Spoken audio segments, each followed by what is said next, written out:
ఓటమి ఓడిపోయింది, మరణమే జయించింది.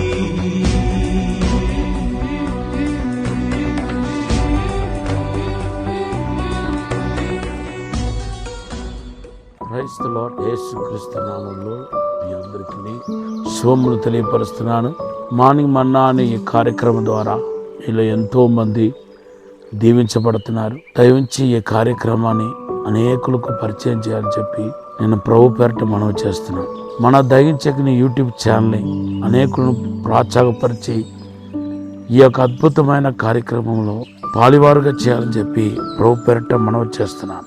మీ జీవితంలో ఉన్న ప్రతి అడ్డును, మీకు ముందుగా ఉన్న ప్రతి సమస్యను, పోరాటాన్ని దేవుడు తప్పించబోతున్నాడు.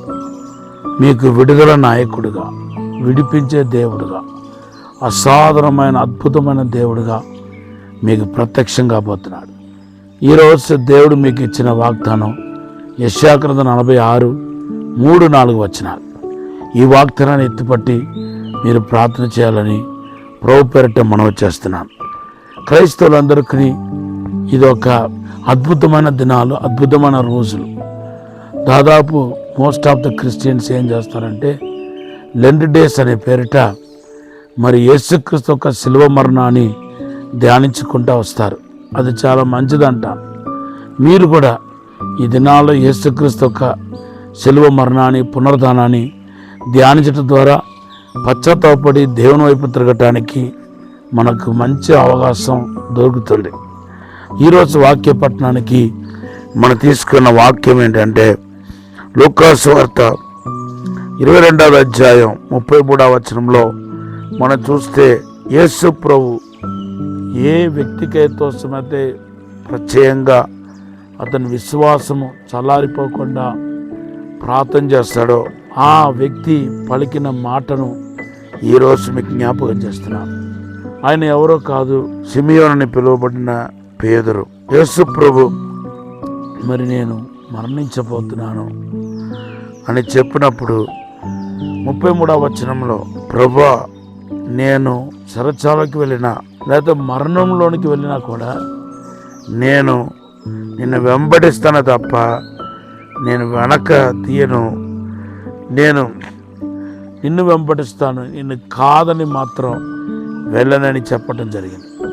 ఆ తర్వాత ఆ విశ్వాసం ఎంతోసేపు లేదు, బలహీనమైన విశ్వాసం అనాలి, అల్ప విశ్వాసం, భావోద్రేకముతో పలుకబడిన మాట కింద కూడా మనం తీసుకోవచ్చు. తర్వాత ఆ సమయం వచ్చినప్పుడు మాత్రం తన నిలబడిన మాటను బట్టి నిలబడలేకపోయాడు. మత్తయి సువార్త 26వ అధ్యాయం 70-72 వచనంలో చూస్తే దేవుని బిడ్డలారా, యేసును నాకు తెలియదని ఒత్తు పెట్టడానికి ప్రారంభించాడు. దేవునికి దూరమైపోయాడు, యేసు ప్రభువుకు దూరమైపోయాడు. ఆయన్ని నిందించడానికి, శపించడానికి ప్రారంభించాడని మత్తయి సువార్త 26వ అధ్యాయం 74వ వచనంలో, మార్కు సువార్త 14:7లో కూడా మనం చూస్తున్నాం. అయితే దేవునికి దూరం అయిపోయిన ఇంతసేపు ప్రభుత్వనే ఉన్నాడు కదండి. యేసు ప్రభు సేవ తొలి దినాల నుండి ఈనాటి వరకు యేసుకు అనుకూలంగానే ఉన్నాడు, యేసుతోనే ఉన్నాడు. ఆయన ఆ రూపాంతర కొండలో యేసుతో ఉన్నాడు, గెస్తమనిలో కూడా యేసుతో ఉన్నాడు. తర్వాత ప్రతి అద్భుతాల్లో, దాదాపు యేసు చేసిన అద్భుతాల్లో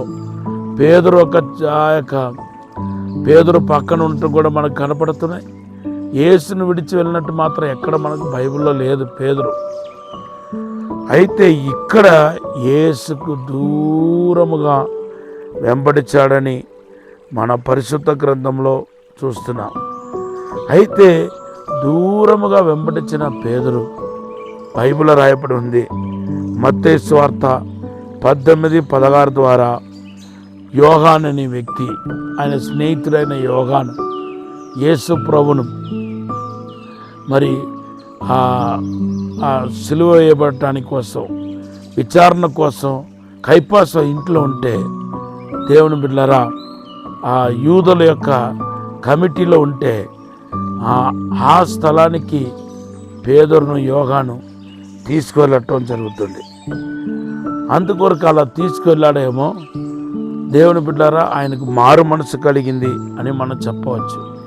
అందుకొరకే పేతురు రాసిన మొదటి పత్రిక 5:1 అంటున్నాడు, నేను యేసు ప్రభు ఒక శ్రమలకు నేను సాక్షి అంటున్నాడు. దేవుని బిడ్డారా, మనలను ఎవరైతే మనము ఎప్పుడైనా దూరంగా ఉన్నప్పుడు మనకు ఒక యోగాన్ కావాలి యేసు ప్రభు దగ్గర తీసుకెళ్ళటానికి. ఆ యోగాను మొదటిగా ఈరోజు మీకు చెప్పేది ఏంటంటే, ఆత్మీయ అర్థంలో చెప్పేది ఏంటంటే, ఆ యోగాను ఎవరో కాదు, పరిశుద్ధాత్మ దేవుడు. మన పరిశుద్ధాత్మ దేవుని యొక్క సహాయముతో యేసు యొద్దకు వెళ్ళగలుగుతాం. యేసు ఎక్కడ ఉన్నాడో అక్కడికి వెళ్ళగలుగుతాం. ఆ పరిశుద్ధాత్మ దేవుడు మొదటిగా ఏం చేస్తాడు? ఆయన మనలోనికి రాగానే, మన దగ్గరికి రాగానే మనల్ని ఒప్పింపచేస్తాడు. నువ్వు చేసింది ఎక్కడ మనం పొరపాటు పడ్డామో, ఎక్కడ మనం పడిపోయామో అవన్నిటినీ పరిశుద్ధాత్మ దేవుడు ఒప్పింపచేస్తాడు. యోహాను సువార్త 16వ అధ్యాయం 7-8 వచనాల్లో ఆ ఒప్పింప చేయబడుతున్న అనుభవాన్ని గురించి మనం చూస్తున్నాం. రెండవదిగా పరిశుద్ధాత్మ దేవుడు ఏం చేస్తాడంటే, దేవుని బిడ్డారా మన చేత విజ్ఞాపన చేయిస్తాడు. రోమాపత్రిక 8:28లో పరిశుద్ధాత్మ దేవుడు మన చేత విజ్ఞాపన చేయించి ఆయనకు దగ్గరవాడుగా చేస్తాడు. ఆయన పేరు విజ్ఞాపన ఆత్మ. జకర్యా గ్రంథం 12:10. తర్వాత మనతో కూడా ఉండి మనల్ని ధైర్యపరిచి, మనల్ని బలపరిచి, మనల్ని చేయి పట్టుకొని యేసు యొద్దకు తీసుకువెళ్ళగలుగుతాడు. ఆయన బోధకుడుగా బోధించి మనం తీసుకెళ్ళగలుగుతాడు. ఆయన బోధకుడు అనే మాట అనేక చోట్ల పరిశుద్ధ గ్రంథంలో రాయబడి ఉంది. యోహానని ఈ యొక్క పరిశుద్ధాత్మ దేవుని సహాయముతో మనం కూడా యేసుకు దగ్గర అవుతాం. ఎక్కడ ఏ విషయంలో పొరపాటు పడ్డారో మీరు దేవుని దగ్గర క్షమాపణ అడిగి దేవునికి దగ్గర అవ్వండి. ఈ దినాల్లో పశ్చాత్తాపడితేనే మనము దేవునికి దగ్గర అవ్వగలుగుతాం. బైబిల్లో రాయబడి ఉంది ఎఫెసీ పత్రిక 2:13, మునుపు దూరస్తులైన మీరు పరిశుద్ధాత్మ సహాయంతో యేసు రక్తముతో ఆయనకు సమీపిస్తున్నాయి. దేవుడి మాటను దీవించగాక. నేను ఒక చిన్న ప్రార్థన చేస్తాను. పరిశుద్ధము నమ్మకమైన పరలోక తండ్రి, ప్రభావములు క్షమించి మన్నించి పరిశుద్ధపరిచి మాకు ఒక యోగాన్ని దయచేయమని అడుగుతున్నాను. పశ్చాత్తాపడి పరిశుద్ధపరచబడి నీ చెంతకు చేరలాన సహాయం చేయమని, ఆశీర్వదించమని, అద్భుతం జరిగించమని యేసు నామంలో ఎప్పుడైనా నీకు సమీపించటకు సహాయం చేయమని యేసు నామములో అడిగి వేడుకుంటున్నాం తండ్రి. Amen. Have a blessed day. విజయవాడలో దహించు అగ్ని విడుదల సదస్సు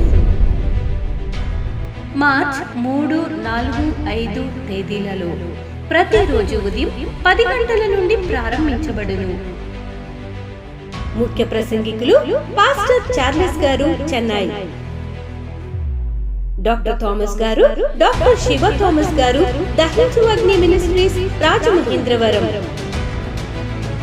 ఈ సదస్సు యొక్క ముఖ్య ఉద్దేశం విడుదల పరిచర్యలో ఉన్న వారికి ప్రత్యేకమైన తర్ఫీదు ఇవ్వబడును. రిజిస్ట్రేషన్ ఫీజు $300 మాత్రమే. దూర ప్రాంత ప్రజలకు భోజనం మరియు వసతి సదుపాయం కలదు. స్థలం కందుకూరి కళ్యాణ మండపం, జింకానా గ్రౌండ్స్, విజయవాడ. మరిన్ని వివరాలకు 9494940072 మరియు 73